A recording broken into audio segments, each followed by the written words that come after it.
What is the impact of war in Ukraine on the economy and indeed the cost of living? Well, we've just got the verdict from the OECD, major economic body, and how the world is doing. And I'm afraid it's a slightly depressing story. This shows you global economic growth forecast that they had last time around. So back in December, this is what they were forecasting for this year and for next year. But here's how those numbers have just changed in their latest forecast. Look at those bars, latest forecasts, down, both of them down significantly, especially this year, 3% this year, 2.8% next year for global growth. That's actually the weakest since 2009, so the weakest since the financial crisis as a result of what we're going through right now. And if you look specifically at all of the different major countries, the OECD is basically a club of developed economies. So if you look at all of those OECD nations, including the UK, there's the UK in the middle, the red bar. Have a look at this. This is this year, the forecast for this year's growth.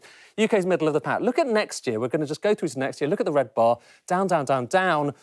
Actually, the UK with the weakest economic growth of any OECD country in 2023. Raising a question, why is that? Well, here's the chief economist of the OECD. The UK specific, again, are a very fast pace of monetary tightening, like in the US, a very rapid fiscal consolidation, the second after the US in the G7, but the US had wider deficit. And then the Brexit, which is adding to this with trade frictions. So all of this are obviously impacting UK firms and citizens.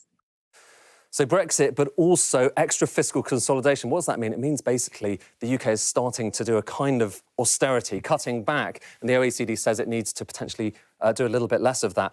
But here's one other thing that's worth pointing out. The gap between what richer and poorer households are feeling in terms of the cost of living squeeze. Well, the red bars here show you the inflation rate on food and energy for those in low-income households. The blue bars are those in high-income households. Look, the red bars are a lot higher than the blue bars, but in particular in the UK. In fact, that gap there between red and blue, low-income and high-income households, is the highest in the UK of any of these countries around the world, just underlining that for all the talk about levelling up, there are still some very big gaps out there.